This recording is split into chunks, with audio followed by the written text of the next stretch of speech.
Il est 9h08 sur Direct Marché. Nous sommes avec Louis Azaïs, qui est expert bourse chez TV Finance. Bonjour Louis. Bonjour Aude, bonjour à tous.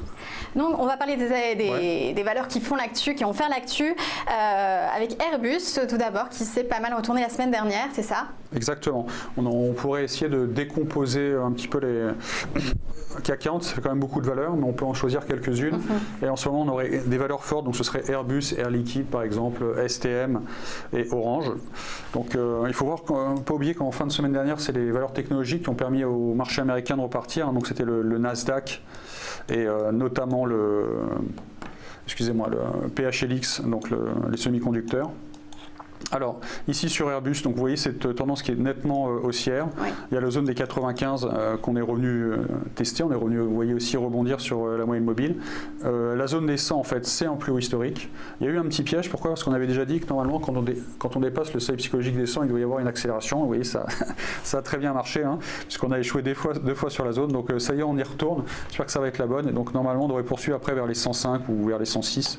Je vais me mettre peut-être ces graphiques, on verra mieux. Je ne suis pas certain qu'on voit mieux. Bon, on va rester là-dessus. Alors ensuite, autre valeur qui est intéressante, il y aura Air Liquide dans les valeurs fortes du CAC 40. Voilà, Air Liquide aussi, il y a une belle tendance haussière. On est revenu tester la zone des 104,83. Donc là, on me dit que c'est un plus haut historique aussi. Donc elle est bien orientée quand même. Hein. C'est toujours en relation avec les États-Unis alors là, alors ça, c'est pas en relation avec les États-Unis. Je pense que c'est vraiment... Après, Air Liquide, c'est toujours la valeur de fonds de portefeuille. Elle a toujours vraiment surperformé le CAC 40. Et c'est en général une valeur qui, elle fait toujours mieux que le CAC. C'est-à-dire que quand, par exemple, si le CAC montait de 8%, Air Liquide monterait de 10%. Et si le CAC, par exemple, sur une année baissait de, je sais pas, 10%, ben Air Liquide, elle baisserait que de 7 ou 8. Donc c'est une valeur qui est toujours en général plus forte. Et c'est vrai que pour les gens qui ne veulent pas se compliquer la vie, s'ils veulent prendre des valeurs en portefeuille, en général, on dit de prendre Air Liquide. Ou sinon, on leur dit aussi de prendre, par exemple, Nestlé. Mais bon, après, Nestlé, on ne peut pas la mettre en PEA parce que c'est une valeur qui est suisse. Voilà, c'est vraiment le type de valeur qui est beaucoup plus forte. Mais il se trouve que non seulement elle est plus forte, on va dire c'est sa nature, mais là, en ce moment, elle nous donne quelque chose, elle rebondit bien sur le support. Alors dans les technologiques ou pseudo-technologiques, il y a STM. Alors STM, donc vous voyez qu'on est en train, donc il y a eu un changement de direction, je crois, mais elle aussi, donc STM c'est quand même les semi-conducteurs. Elle est en train de dépasser plus ou moins cette zone importante ici de 20, 80, 21, 34. Vous voyez qu'on était bloqué dans une consolidation horizontale depuis plusieurs mois et on est en train de sortir par le haut. Donc ça pourrait donner un gros signal de hausse aussi. Pourquoi? Parce qu'on a consolidé depuis le mois de novembre et si on sort par le haut, ça vous donne plusieurs mois de hausse a priori. Donc jouer la zone des 23,95. Et pour finir, je vais juste essayer de trouver un moment. Ouais, Orange. Voilà, là on verra mieux parce que là on voit rien du tout. Alors là, je suis carrément allé un petit peu loin.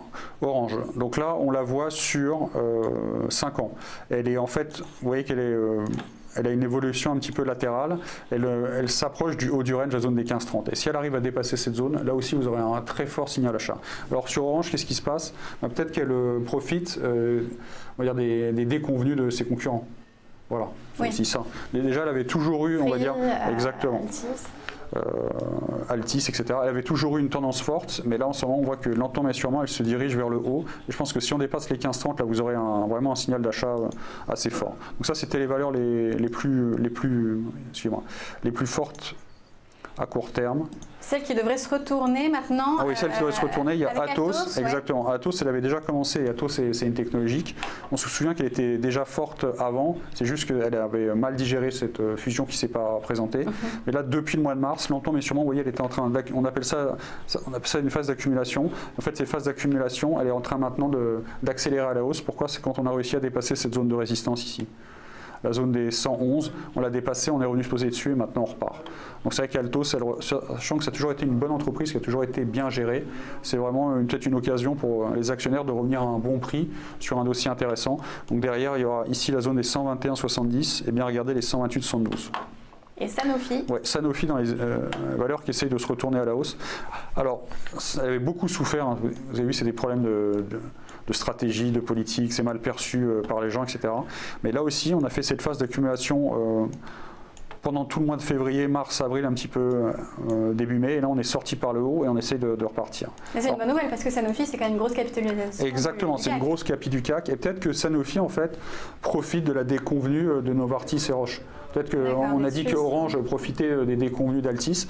Et ben en fait, l'indice SMI va mal parce qu'il y a Novartis et Roche qui sont des très grosses pondérations et Novartis et Roche, elles vont mal. Et on voit que depuis que Novartis et Roche baissent, en tout cas, Sanofi montre qu'il y a peut-être des ajustements en fait de portefeuille de gérants à l'intérieur du même secteur. Donc c'est vrai que Sanofi, elle est en train de tester 66,90 et donc ça pourrait donner aussi un beau signal d'achat parce que ça donnerait un potentiel pour aller tester ici la zone des 71-78. Et dans les valeurs qui devraient rester faibles, voilà, Carrefour. Exactement, Carrefour qui n'arrive pas à se reprendre en fait. Comme avant, ça fait un plan de fermeture de magasins. Exactement. Donc ça c'est tous les. Confirmé aujourd'hui d'ailleurs. Ouais. Vous avez tout à fait raison. Ça c'est tous les distributeurs qui sont tués un peu. Ces distributeurs old school, hein, toutes les familles qui sont devenues les plus riches de France, c'était la distribution des années 60-70, ils sont devenus vraiment richissimes. Et maintenant, on voit que le modèle de la distribution, en tout cas classique, se fait un petit peu détruire par cette distribution 2.0 exactement digitale. Donc Carrefour, là, vous voyez en plus la figure, la double top avec un gap. Et on essaye de repartir à l'hausse, mais on n'y arrive pas. Donc elle est vraiment au bord du gouffre, la petite Carrefour. Donc regardez les graphes, on est au plus bas depuis 5 ans, donc je suis obligé d'aller sur 30 ans. Donc oui, c'est pas terrible sur Carrefour. Le risque, c'est qu'elle retourne carrément à 11,24. Hein. Donc c'est surprenant, mais c'est vrai qu'en plus on a baissé, on a fait un gap. Et on finit par Sodexo.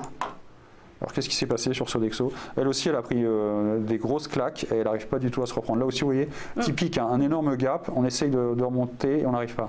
Donc ça, il faut se méfier parce que des fois on dit que c'est un dead cat bounce.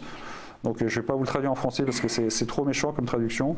Et là aussi, Sodexo, c'est vraiment, je ne sais pas ce qui se passe. On va regarder un petit peu à moyen terme. Vous voyez, on a un peu plus d'historique, donc ça permet de mieux voir les choses, de mettre en perspective. Donc on s'est repris plus ou moins depuis la zone des supports de 2016. Et c'est ce qui permet au titre de tenir. Sinon, on repartira ici vers 65,36. Le problème, en fait, sur Sodexo, c'est la bougie qu'on a fait la semaine dernière. C'est-à-dire la semaine, ce qui s'est passé la semaine dernière, parce que je ne peux pas trop rentrer non plus dans les détails au niveau des bougies. Mais vous voyez, le marché baissier, il fait une séquence de rebond et on repart avec une bougie noire. Là, c'est un petit peu la même chose. On avait fortement baissé, on est redescendu tout doucement. Et la semaine dernière, on est reparti encore. Vous voyez, on avait ouvert au plus haut vers les 85 et les 86. On a fini vers 82. Là, on a l'impression en fait que la semaine dernière, les vendeurs ont repris l'initiative. Et donc, il y aurait un risque en fait de repartir directement à la baisse. Donc, il faudra être très prudent, je pense, dans les prochains jours. Ça va être déterminant. Sur Sodexo. Donc quels sont les niveaux à surveiller? Déjà la zone des 86,40, hein, parce que tant qu'elle ne dépasse pas 86,40, elle est vraiment en risque. Merci beaucoup Louis. Je rappelle que vous êtes expert bourse sur TV Finance.